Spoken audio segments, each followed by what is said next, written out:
Well, 10 years ago, a student started snapping photos showcasing the impact of violent crime in Durham. We first told you about it earlier this year, and as Justin Quisenberry reports, the project's now complete and tells the story of journeys and missions that still continue. These pictures on the wall represent a pain, a loss that can never be replaced, and it's time to stop. Jocelyn Sims' pain began with the loss of her son Ray in 2005.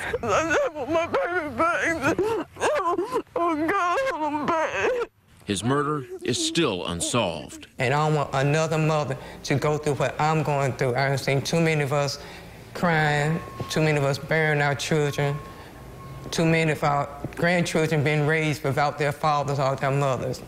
Justin Cook photographed her family's journey from grief to healing as part of a project documenting the impact of violent crime and mass incarceration on families in the Bull City.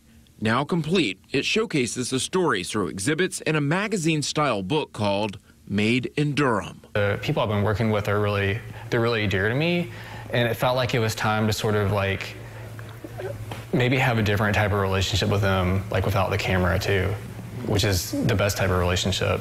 Sims says the project opened her family up, including Ray's daughter, who for years could not talk about the loss of her father. She can talk about his murder now. And she told me, she said, "Grandma, if my daddy had to die, I'm hoping this is the reason of what you're doing now." I think it's important for people to really get to know Durham from all angles, especially right now.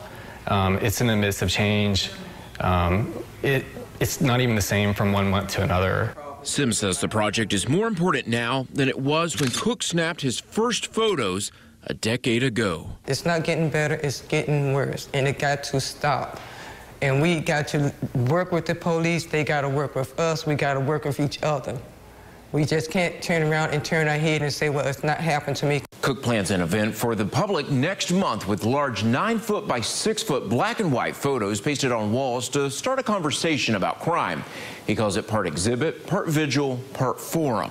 You'll find details on the event, other exhibits, and the magazine on WNCN.com. Justin Quisenberry, WNCN News. Powerful pictures and stories.